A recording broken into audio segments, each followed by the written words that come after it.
alles ist heil! Die große Zeit ist jetzt angebrochen. Deutschland ist nun erwacht. Estamos nos anos 40, en plena Segunda Guerra Mundial. O Wolfram é estratéxico para todo tipo de armamento. Por eso está tan ben pagado.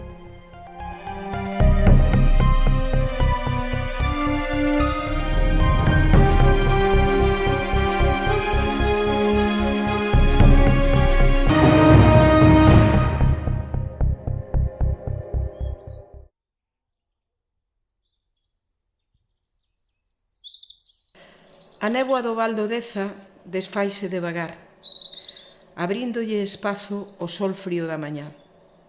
Estamos no inverno. Aínda é ben cedo, máis pura, Visita, Juventina e Ramona e moitas máis mulleres están xa nas terras de Belisario ou noutros lugares buscando o mineral no interior da terra, furando, sachando, cavando, para topar o ouro negro, o Wolfram. Así comeza o día para as mulleres da Brea e doutros moitos lugares. Outras están nas instalacións da mina, lavando e separando o mineral contratadas pola empresa. O señor Xosé leva xa máis dunha hora dentro da galería. Está agardando o seu traslado para traballar na electricidade da fábrica. O ouro negro, o Wolfram, é o tesouro polo que se move tanta xente. Estamos nos anos da fame, da miseria, das cartillas de razonamiento. Este diñeiro é como unha especie de maná caído do ceo, polo que todo o mundo se move en torno á mina da Brea. Unha vez que me mandou a miña mamá buscar un leite de pan aquí, e eu levaba un cesto, a min deu un cesto para levalo. Pero ali, na cima da pista aquela do Porto do Carrio, pois ali estaban todos sacando no muro e venga desfacendo e eu vin ali unha pedra que me pareceu que tiña algo e ocorreuse-me, pois eso, ali unha señora que había pedindo unha maceta e dixo, me dime para partir esta, penso que ten algo, vai así tiña. O sea, que porque ali, aquí os valados, pois estaban, o sea, que era Wolfram. Desfixéramos todos. Sí, exactamente. Entonces eu collín e partín eso, e metino todo na bolsa esa que me dera a miña mamá para traer o pan. E resulta que despois chega a Guardia Civil, eu non tiña máis alcance ni máis nada, pois colleva e dice, e tu que llevas aí? Si, bueno, eu levo unhas pedras que topei aí e tal.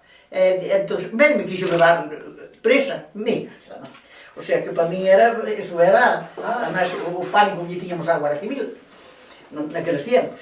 Entonces, pois, dixe, bueno, pois, deja iso aí. E, bueno, pois, deixei-no. O sea que, eu quedei máis, o sea que, vamos, hombre, eu tan contenta que estaba eu con aquilo que ao mellor levaba, igual levaba 200 ou 300 pesetas, ou que sei eu que levaba, porque además pesaba, non? Pero quitaron eles, o sea, quitaron eles, Celsa marchou para a plaza a buscar o pan. E despois fomos a un malo home, ao río, ali á parte de baixo da casa de quen, ali frente da... Guru. Sí, un pouco máis para baixo do Guru, da vieja, diría ser. Sí. Bueno, encontramos ali un niño de mineral, era todo pedra. E nós, como os burros, deixámoslo quedar, nós tiñamos os rapazes, tiñamos a meu pai, e como os burriños deixámoslo quedar. Cando chegámos outro día xa non había nada. Claro. De 1940 a 1945 ten lugar a Segunda Guerra Mundial. Nesta época fálase de a febre do wolframio. O ouro negro é un mineral estratéxico necesario en todo o armamento. Os alemáns, o Terceiro Reich, que conta co total e absoluto apoio franquista e tamén da dictadura de Portugal, faise cameirán de parte deste mineral estratégico no caso do Estado español. Mais os aliados, e sobre todo os ingleses, búscano con cobiza e pagan por el precios extraordinarios. Galiza e Portugal van a ser, por este motivo tamén, lugares donde a venta de mineral vaise facer a cotío, donde o espionaxe, os intermediarios, etc., van a traballar a carón da xente para conseguir este riquísimo ouro negro.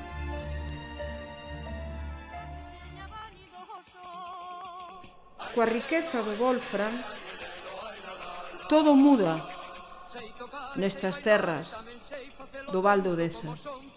Eran terras agrarias, gandeiras, e a partir dos anos 40, todo, absolutamente todo, ponse ao servizo do mineral e da súa riqueza. As casas, as instalacións agrarias, os hórreos, os pendellos, as cortes, todo muda. A agricultura case que desaparece. Iso paraban en calquer casa, eu recordo na casa de... Sí, paramos na casa. Alquilaban ao mellor unha cuadra, e eles traían a comida. Os hórreos. Os hórreos e... O millo. Exactamente, eles dormían onde podían. Ahora, despois de comer, eles ao mellor comían ou nas cantinas... Pero onde comían? Nas cantinas, que había... No, pero moitos tiñan as mulleres. Outros tiñan as mulleres, eso non traían a comida. Que ali no hotel Traían comida eles. As instalacións do gando para dormir a xente. As tabernas, os cines, os salos de baile, todo está ao servizo das persoas que buscan mineral, que mercan o mineral, que negocian co ouro negro. E moitas serán as mulleres que traballen facendo de xantar, limpando a roupa, todas as actividades que normalmente tiñan o precio tasado de unha peseta. A terra é para buscar Wolfram. Unha sacha, unha palangana, unha poza de agua, onde houbera agua, eso non ir lavar ao río. Sí. Entonces, eu no meu caso, os homens traballaban a terra e nos lavábamos as mulleres. Sí. Bueno, despois cando tiñamos o mineral preparado, levábamoslo para casa e cada un levaba onde podía. Porque os homens non o podían levar, no meu caso. Os outros non sei. Era o que facían.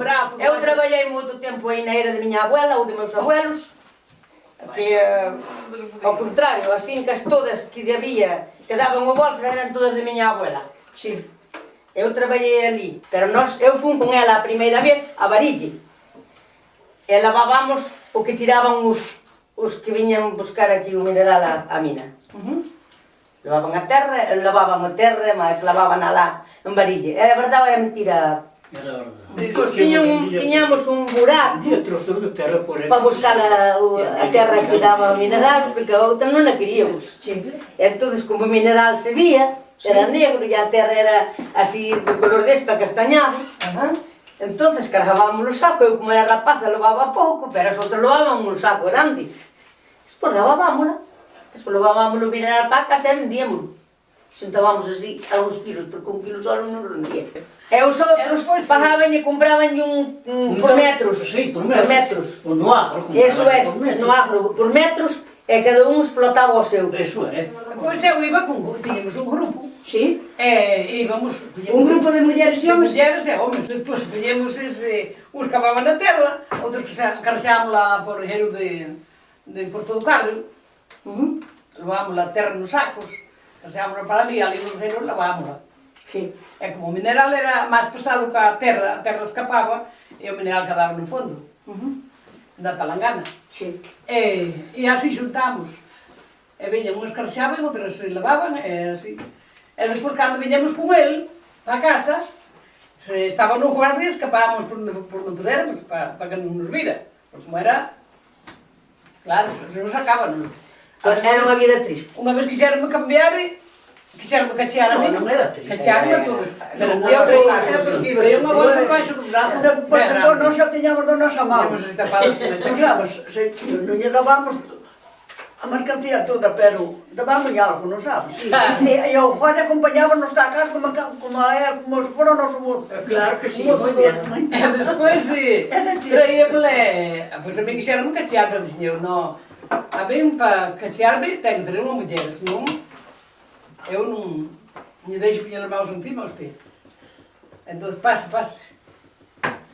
Juventina, e usted sí que traballou na mina, non? Sí, traballei no lavadero. O sea, que usted tiña un salario, estaba asegurada e cobraba un xornal Sí. por semana, por mes, como era? No, era por mes, non era por mes. Era por mês. Por mes, sí. Sí. Valentina, Que? tínhamos a colocando 3 euros os sacos de 40 kilos de central da brea e estabas para dar a luz. Con 40 kilos encima. Aló! Con cantos kilos? Bueno, Con cantos máis, kilos 40. podía levar? 40 traía. Bueno, máis ben. Teña forza. Son moitas as mulleres que directamente traballan na minería. Algunhas, as menos, directamente, nas instalacións da empresa, no lavado e separado do mineral. A maioría fanno nas concesións independientes, nas terras dos arredores, coas cuadrillas de recuperadores, de aventureiros, vendendo o mellor postor, como se poida, o mineral. Queríamos mineral e collíamos, non era noso. Estábamos traballando na empresa e o dueño da empresa tiña direito a botarnos fora, porque estábamos roubando. As cousas son así. E botárono, Botaron-me fora da empresa, quedei sin sueldas, sin e que fixo? Pois metíme a comprar vos. Pero só lo botaron, non lle fixeron nada máis. Non. Só lo botaron. A mí non me castigaron para nada. Claro, por iso quero dicir. Sí. Botaron. E entonces, a que se dedicou? A comprar wolfram. Pois vendíamoslo a varios, que había moitos que viñan por aquí. O que daba máis era o que roubaba. O sea, que era un mercado, non? Despois tamén había, tiñamos comprador fijo, E os compradores que levaban moito de Conte eso. Tiñamos comprador fijo que se nos daban o precio, Ese mineral que o comprábamos era persa, que viñera outro non lle vendíamos tampouco, porque non facías os responsables, non? Dice que nas terras da Brea e do Fontao chegaron a traballar arredor de 6.000 personas. Non só na mina, en numerosas actividades. Constrúese un barrio de madeira para acoller a tanta xente. Presos asturianos, maioritariamente vixilados pola Guardia Civil, traballan tamén na mina. Si, traballei con 3. Traballou. E de onde era? Un era o alcalde de Carabanchal Baixo de Madrid, e outro eran 2 asturianos, un era teniente, outro capitán da Zona Roja. Sí. Asistiu moito, na guerrilla. Asistiu moito debido a que había presos aquí. Eran presos, porque nós chamábamos de presos aunque estaban en libertad. O xenro de Profica de Frois, como se chamaba? Vidal. Ese era a guía. Ajá. Ese era a guía da guerrilla. Era o que decía o que pasaba aquí, o que non pasaba. E dice que tamén prenderon a unha muller. A muller de un lazo. Además, un lazo. E como se chamaba a muller? A muller chamábase Josefina. Josefina. Porque aquí houve moitas abatidas da Guardia Civil que se tropezaron cagarrillas, Tropezaron cagarrillas, O sea, os guerrilleros tamén... Por aquí tropezaban, ás veces tropezaban, non, e había tiros. Sí. Porque como decían que había aquí que chamaban, que estaban por cidade, non me acordo como chamaban, decían, no, a guerrilla tamén non tira con cortiza, tira con plomo tamén, porque Non sei. cando viñan esa briga que tropezaron unha vez aí na cima da videira para lá da casa do pájaro, tropezaron a guerrilla, a mala Guardia Civil. Porque a guerrilla viña para colarse, porque os presos estaban aquí todos. Sí. E quería circular para comunicarse, non sabes? Entón, a Guardia Civil topozou con eso, todos os bautizos para todos. Había un guardián, mas había un compañero de infantería, aí na plaza, onde chaman a plaza. Sí, bueno, pero daban libertad para ir por aí. Daban, sí, pero unha compañía había aí. Había. Depois foi cando fixeron o cuartel novo na carretera, que marchou os soldados, había unha compañía de Por aquí andaba, Guardia Civil, un sí. capitán da Guardia. Ya viña a Bricadilla, de Pontevedra, por aí. Non era unha broma. Non. Algo que trouxeron. Viña a Guardia Civil de Sillente, viña a Guardia Civil de Cruces, que xa era Cruces. Os presos... Pero estaban estes tamén Os presos aquí. seguían traballando duro por aquí e matando algo tamén. Pero mataron algo. E Incercio, un cantinero, non sei que pasara... Eu non me acordo. Eu la vi no ano Que pasara 37. por falangistas.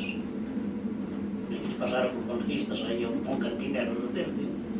Entonces, chegou un momento que os presos, o chamamos a zona roxa, chamamos os comunistas, viñeron por él. Viñeron por él, invitaron a todos que estaban na taberna, sacaron para introducirse aquí todo.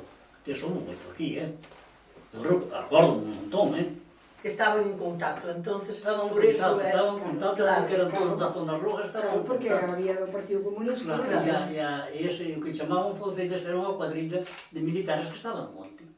E dedicábase a facer mal. E roupaban, e... Era dedicaban a E mataban, e mataban a quen matou, e eu matei, e por mí, e mataban a mí, non?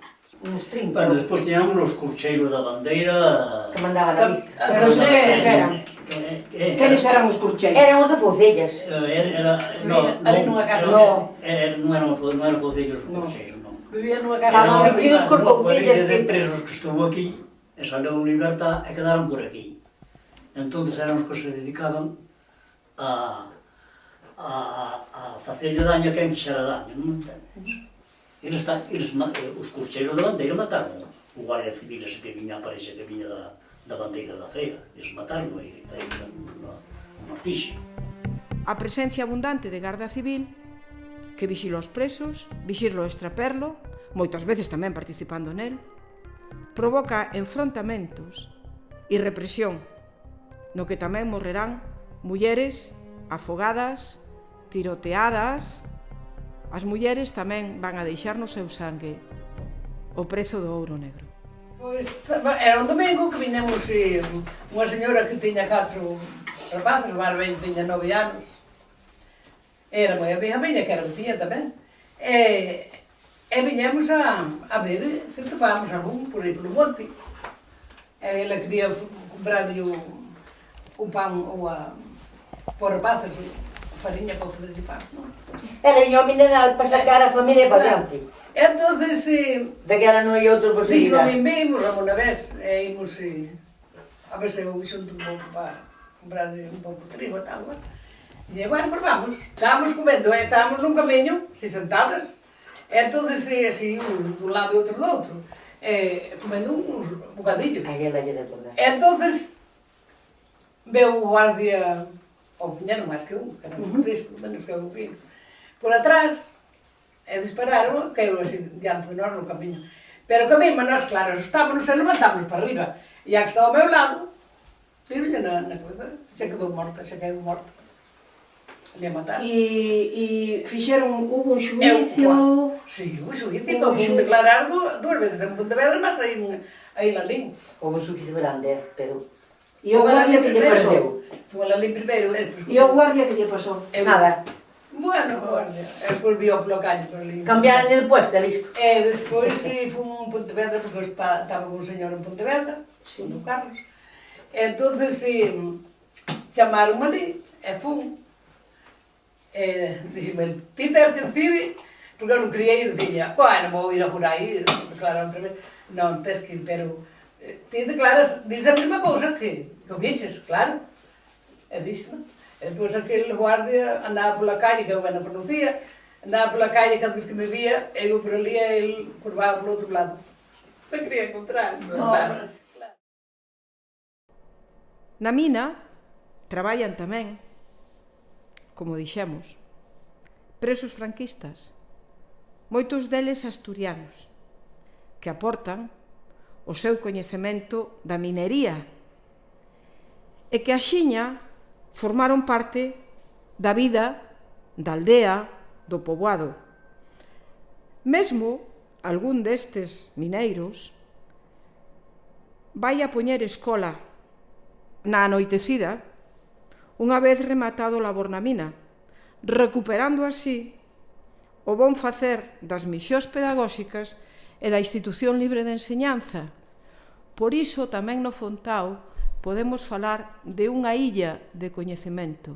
E había no Corpiño, Sí. nós pertenecíamos ali e íbamos á escola ali. O que pasa que cando foi da guerra, a nós, hombre, eu daqueles era pequena, non? Porque tiña 8 anos, así que non. Entonces mandábanos a mañán, mandábanos facer os deberes. A tarde tiñamos que fiar lana, calcetar, puñéronos a traballar todo para lle mandar os calcetines para o ejército. Aí era o que facían na escola. Sí, as tardes facíamoslo así. Pero despois o que usted me quería decir era que cando que lle contei eu, que por exemplo na casa nosa, na casa de meus pais, pues, ali pues, paraban xente preparada de unha che de eso. Entonces, había Pero eran presos ou non? No, ese señor que nos daba a clase a nós veu preso. Sí, pero despois quedou en libertad, el casouse con unha señora aí Hai que casarse, de San Martín, estaba parada na nosa casa, e ele era muller. Entonces, el doulle por facernos escuela, dice, bueno, ahora con este lío de eso, non hai escuela, ni hai nada, dice, voy a dar clases yo aquí, porque el veo aquí preso, pero ele era profesor. Entonces, claro, empezounos a dar clase a todos, o caso é que, cando nos dimos cuenta, éramos 10 ou 14, non sei cantos éramos, o sea que, pero ele tiña forza de voluntad, porque ele iba a traballar á mina, entraba ás 6 da mañán e salía ás 2 da tarde, e despois a nós dábanos clase, por exemplo, no inverno, desde as 7 da tarde, 2 horas ou 3 horas, ou eso, nada, o sea que ele non choraba nada o tempo, o sea, por iso hai personas caritativas en todos os lados. Hoxe é sábado e despois do solpor, cara a noite, toda esta xente moza e outra que virá de outros lugares irán a divertirse nos salóns de baile, un deles rexentado por Celsa. O salón de baile tiñamoslo onde eu teño agora a casa, o sea que le fixemos un edificio, Sí. entonces ali tiñamos no baixo da casa, había un bar, Sí. ademais está un bar para aqueles tiempos que estaba Ben. ben. Sí. E o salón de baile quen se iban? No, pues, iba todo o mundo, pues, así cando era por carnavales ou así, traíamos unha orquesta. Sí. Bueno, e despois polo tempo, por carnavales, por fin de ano, vamos, o fin de ano, vamos, máis ben, ano novo, máis ben. Entón, despois, non, despois traías un conxunto, e se non había un conxunto aquí de Merza, eso, pero bueno, dábanlle moi ben. E había outro chico que, ese, que era Paulino cantaba moi ben, o sea que, eso, o sea, estaba moi ben armada. O que pasa que, claro, aquilo marchaba estupendamente, pero despois foi cando aquí cerraron, non sei que cerraron na mina, a xente empezou a emigrar, aquí non quedou xente. No barrio da Madeira, a xente baila, vai ao cine, bebe nas tabernas, fala, divírtese. Por eso, estas instalacións son tan numerosas. Chegas a falar de arredor de 60 tabernas, 3 cines, sin contar o do poboado, e 3 salóns de baile. Os homes tamén dedican o seu tempo de vagar ao equipo de fútbol. Del deporte en su extensión, yo Luis Mule As cartas, as partidas con apostas fortes tamén ocupan un lugar importante. A bebida moitas veces pídese por botella, inda que sea importada e esteamos nos anos da fame e da miseria. A vida e a morte, nesa línea tan frágil que moitas veces se cruzan, fai que se viva así. Tiraste conta do que falou Juan de Amadeu, que foi o que falou que nos tempos que estudarei eu, que registraran 60 tabernas na mina de Fontao.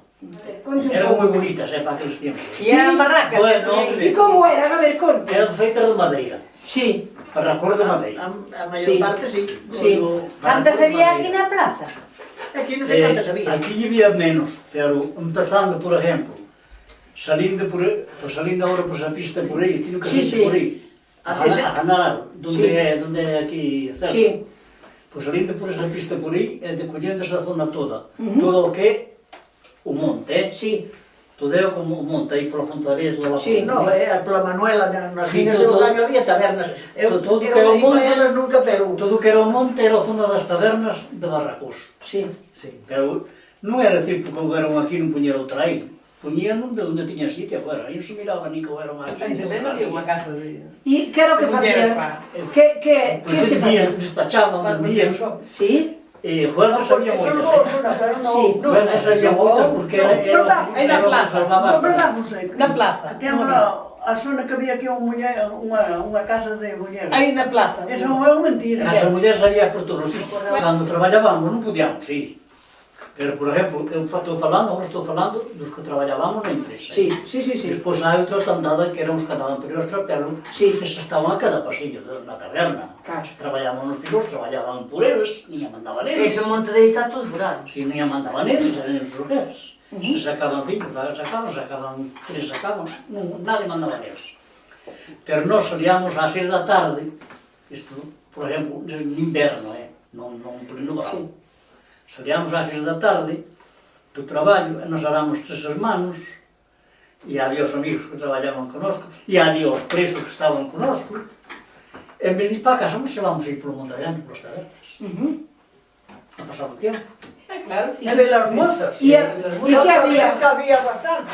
Que as mulleres solteiras tiñan onde escoller. Hombre, vaya, claro que sí. E non quedou nada, rasaron con todo.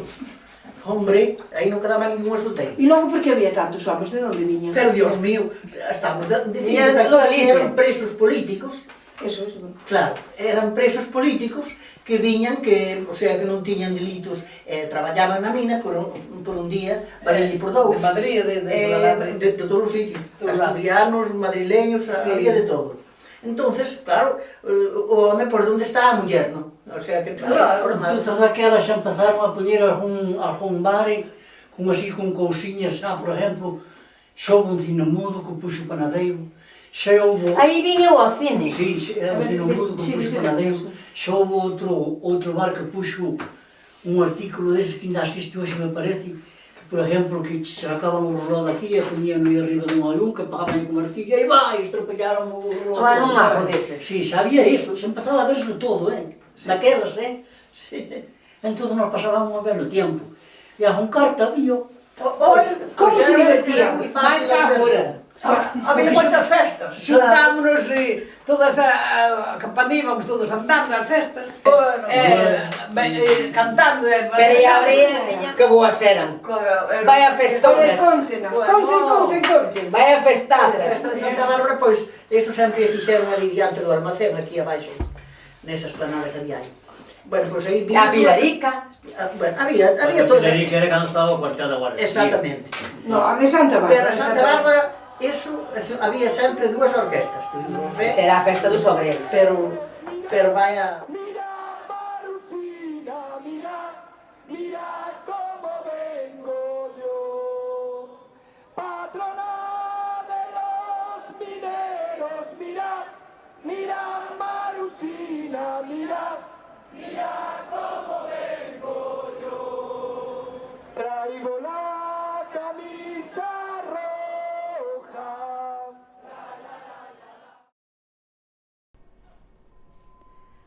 A mina volve a recuperar a actividade nos anos 50, anos nos que ten lugar a Guerra de Corea, e mesmo vai a continuar sacando mineral hasta os anos 60. Neste período, construíse o poboado mineiro, chamado Poboado do Fontao, onde estamos, que se inaugura no 1958. Vai ser un dos irmáns da familia Cor, concesionaria da mina, César Cor Gómez Tortosa, que xunto con un arquitecto galego, Joaquín Basilio Bas, diseñen os planos e fagan a dirección de obra. Este poboado moi semellante aos poboados de colonización que o franquismo construye noutros lugares do Estado español, van a aportar á mina da Brea un elemento arquitectónico importante, posto que o poboado, ademais das vivendas, ten un economato, 2 escolas para nenos e para nenas, unha igrexa, un cine e mesmo un campo de fútbol. Isto vai a facer que a Brea e o Fontao seña un espacio especialmente rico na historia da minería galega. Así o recollen e o narran historias e relatos, novelas, documentais e, sobre todo, as vidas de Celsa, Ramona, Visita, Juventina e o señor Xosé, que son memorias, por sorte aínda vivas, destes tempos e destas actividades. Que hoxe, Lourdes, simbolizando nela a Asociación de Veciños e Veciñas da Brea, que mesmo recuperaron as festas da Santa Bárbara, patrona da minería, conseguindo que todos estes espazos, a mina, o poboado, o lavadoiro, mesmo os furados na terra, espazos, algúns deles abandonados, outros recuperados, e que esperemos aínda podan ter moitísima máis actividade, teñen futuro e continuidade e conservan as voces e as vidas que no seu día albergaron. Grazas por manter o Fontao e a Brea nos corazóns das xentes novas.